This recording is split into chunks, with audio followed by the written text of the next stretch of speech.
এই জগৎজননী মাতা তার প্রসঙ্গে আমাদেরকে আলোচিত করার জন্য, তার সম্বন্ধে আমাদেরকে আলোচিত করার জন্য আমি আমাদের সকলের রামকৃষ্ণ আশ্রম তথা সকল নেতৃত্বের পক্ষ থেকে সক্রিয় প্রণাম এবং ধন্যবাদ জানাই। যান শ্রীমন্ত স্বামী সর্বপ্রিয়ানন্দ যে তোমরা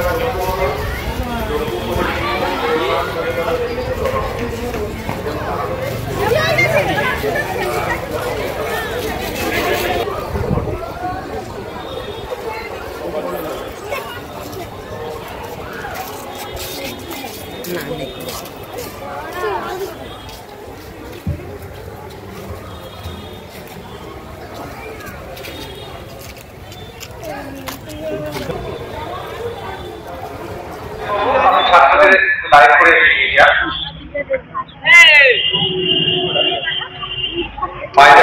মাঝে বলবো সেভাবে আপনারা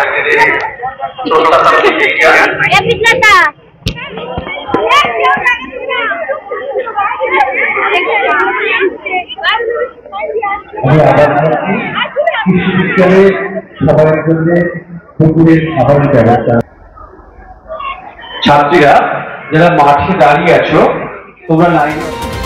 নমস্কার, এই মুহূর্তে আমরা রয়েছি দক্ষিণ চব্বিশ পরগনা জেলার জয়নগর 2 নম্বর ব্লকের নিমপিট রামকৃষ্ণ আশ্রমের মেলা প্রাঙ্গণে, যেখানে চলছে 65তম বার্ষিক অনুষ্ঠান কৃষি মেলা এবং প্রযুক্তি সপ্তাহ।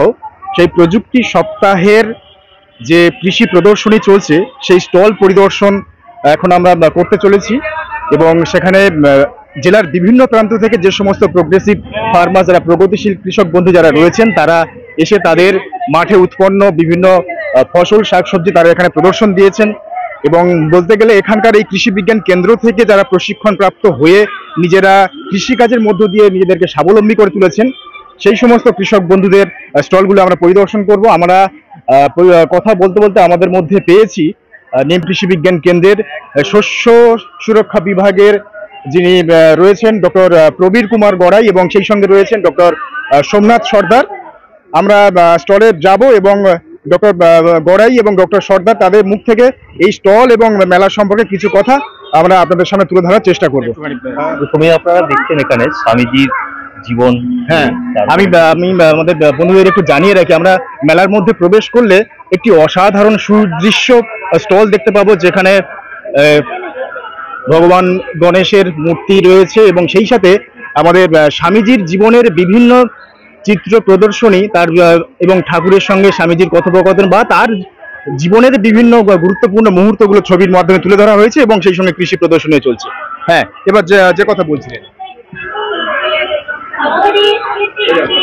এখানে আমাদের এই যে প্রদর্শনীতে আমাদের অন্যতম আকর্ষণ হচ্ছে আমাদের এই অঞ্চলে আশেপাশে চাষিদের, তারা যে মাঠে শস্য ফলান, ফুল ফল চাষ করেন, তো তারই নিদর্শন দেখতে পাচ্ছেন। চাষিরা এখানে তাদের যে ফুল চাষ করেছেন বাড়িতে এবং যে বিভিন্ন ধরনের ফসল সবজি দেখতে পাচ্ছেন এখানে, তো সেগুলো এখানে একটা প্রতিযোগিতা হয়।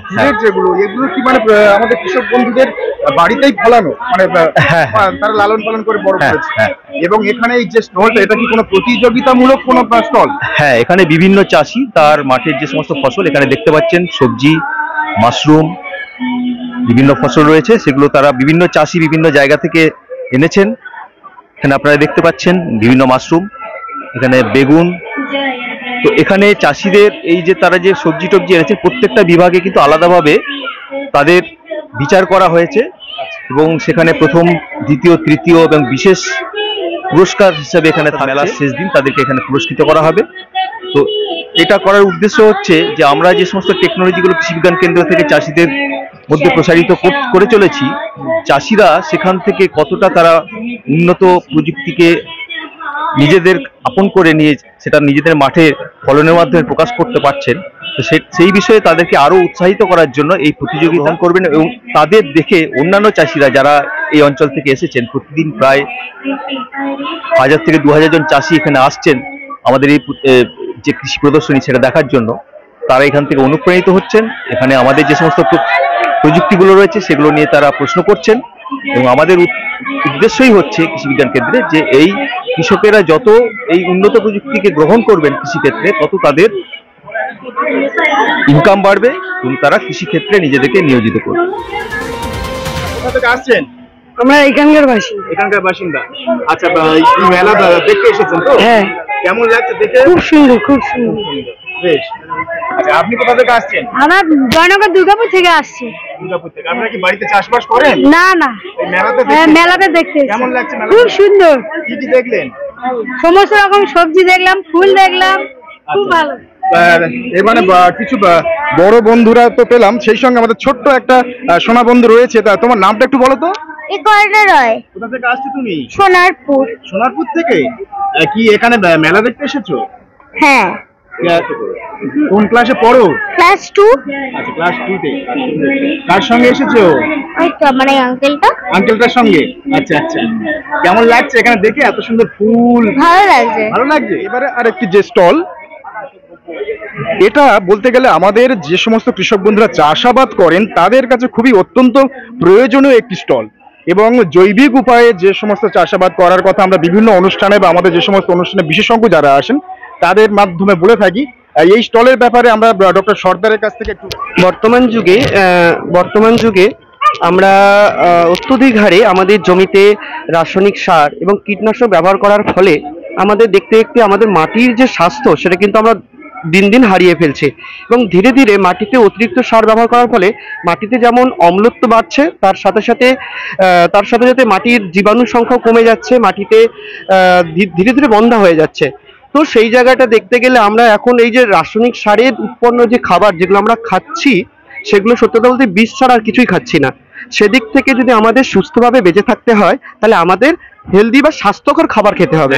আর সেই স্বাস্থ্যকর খাবার খেতে গেলে আমাদের স্বাস্থ্য যাতে মাটিতে সেই স্বাস্থ্যকর মাটিতে কিন্তু আমাদের চাষবাস করতে হবে। সেটা করতে গেলে আমাদের সাধারণত জৈবিকের উপর নির্ভর করতে হবে। আমাদের এই কৃষি বিজ্ঞান কেন্দ্রে এই যে কৃষি মেলা চলছে সেখানে আমরা চেষ্টা করেছি যে আমাদের প্রাকৃতিক চাষের মাধ্যমে, যেটা আমরা ন্যাচারাল ফার্মিং বলি, সেই প্রাকৃতিক চাষের মাধ্যমে যাতে আমরা প্রত্যেকটা টেকনোলজি কিন্তু এখানে দেখানোর চেষ্টা করেছি। যেটা হচ্ছে দেখুন, আমরা যখন বীজ শোধন অবশ্যই জরুরি। বীজ শোধন করতে গেলে আমরা সাধারণত কি করি, বাজার থেকে ক্যাপটান, থাইরাম বা ব্যাভিস্টিন এই জাতীয় জিনিসপত্র নিয়ে আমরা কিন্তু বীজ শোধন করি।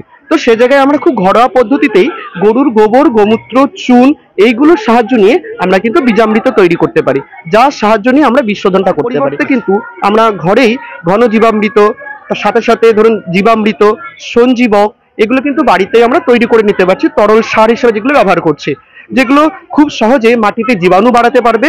এবং মাটিতে যদি জীবাণুর সংখ্যা বাড়ে তাহলে মাটির মধ্যে উপস্থিত খাদ্য মৌল যেগুলো আছে সেগুলো কিন্তু অতি সহজে গাছ নিতে পারবে, সেগুলো কিন্তু গাছের খাদ্যরূপে পরিণত হবে, সেগুলোই আমরা জমিতে ব্যবহার করতে পারি। ফলে কি হবে, আমাদের যেসব বন্ধু পোকা আছে সেগুলো কিন্তু রক্ষা পাবে, তার সাথে শত্রু পোকার সিস্টেম দেখতে পাচ্ছি যে দেখুন এখানে আমাদের মেনলি যাতে জল অপচয় না হয় সেই জন্য আমাদের স্প্রিংকলার সিস্টেমের ব্যবহার এবং ড্রিপ ইরিগেশন সিস্টেমের ব্যবহার দেখানো হয়েছে। যাতে স্প্রিংকলার সিস্টেম ব্যবহার করলে কি জল খুব কম পরিমাণে লাগবে, এবং ডিপ ইরিগেশন যদি গাছের গোড়াতেই ড্রপ বাই ড্রপ জল পড়বে, যাতে জল প্রাকৃতিক চাষগুলো রয়েছে সেগুলো যাতে করতে পারি। তার সাথে সাথে আমরা যদি এইসব ব্যবহারগুলো করতে পারি, বিশেষ করে স্প্রিংকলার ইরিগেশন বা ডিপ ইরিগেশন ব্যবহার যদি বাড়াতে পারি তাহলে কিন্তু সেটা সম্ভব। এছাড়া আমাদের সাথে আরো কিছু টেকনোলজি দেখানো হচ্ছে যে আমরা সাধারণত যখন আগাছা নিধনের জন্য কেমিক্যাল ইউজ করি, যেটা হার্বিসাইড বলি, আগাছা নাশক ব্যবহার করি, তার পরিবর্তে যদি আমরা আচ্ছাদনের ব্যবহার করি তাহলে কিন্তু অতি সহজেই খুবই প্রাকৃতিকভাবে আমরা আগাছা নিয়ন্ত্রণ করতে পারি। তার সাথে সাথে আমরা যদি মেন ক্রপের সাথে সাথী ফসল হিসাবে কিছু ব্ল্যাক গ্রাম বা যেটাকে আমরা বিড়ি কলাই বলি বা মুগের ব্যবহার করতে পারি বা খেসারি ব্যবহার করতে পারি, তাহলে কিন্তু আগাছা তো নিয়ন্ত্রণ হবেই, তার সাথে সাথে আমরা কিন্তু এক্সট্রা আরেকটু ফসল পেতে পারি মূল ক্রপের সাথে। এবং এছাড়া আরেকটা এখানে টেকনোলজি দেখানো হয়েছে যেটা রুফটপ রেন ওয়াটার হারভেস্টিং, মানে আমাদের বৃষ্টিপাতের সময় সেই জলগুলোকে যদি ধরে রেখে আমরা ফিল্টারের মাধ্যমে ছেঁকে নিতে পারি, সেই জলটা কিন্তু আমরা পানি হিসেবে ব্যবহার করতে পারি। এবং আমাদের এই বৃষ্টির জলটাকে কাজে লাগিয়ে, বিশেষ করে সুন্দরবন এরিয়া যেখানে মাগুর মাছের পোনা তৈরি করা হয়, যেখানে মিষ্টি জলের প্রয়োজন হয়, এটা কিন্তু একটা অল্টারনেটিভ সোর্স হতে পারে।